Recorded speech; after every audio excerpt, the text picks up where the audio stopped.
Depuis plusieurs semaines, on voit des signaux inquiétants sur l'état de nos services publics avec des dizaines de services d'urgence qui sont fermés faute de personnel et des rectorats qui sont forcés d'avoir recours au job dating pour trouver des candidats pour enseigner. Ce n'est pas une fatalité, c'est le résultat d'années de manque d'investissement dans les services essentiels que sont le soin et l'éducation.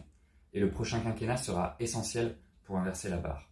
On peut continuer à baisser les impôts des plus riches et des multinationales qui se traduisent par un manque de moyens, un manque d'investissement dans les services publics, ou au contraire, on peut avoir une approche radicalement différente et investir à la hauteur des besoins dans la santé et dans l'éducation. Ça demande une véritable révolution fiscale.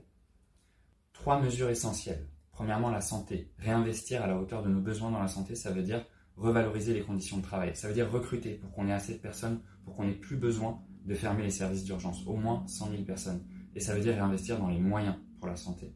C'est pareil dans l'éducation, il faut revaloriser les salaires, revaloriser les carrières, remettre assez de moyens pour que nos enseignants puissent enseigner en toute tranquillité. Et ça veut dire également réembaucher au moins 60 000 personnes. L'ensemble de ces mesures demande de l'argent. Et c'est pour ça qu'Oxfam a mis sur pied un plan fiscal, un manifeste fiscal composé de 15 mesures qui permettrait de récolter au moins 65 milliards d'euros supplémentaires par an en visant les plus riches, les multinationales qui font de l'évasion fiscale et les gros pollueurs. Ce manifeste ne provoquerait aucune augmentation d'impôts chez les personnes qui gagnent moins de 2 500 € net par mois, c'est-à-dire 70% de la population.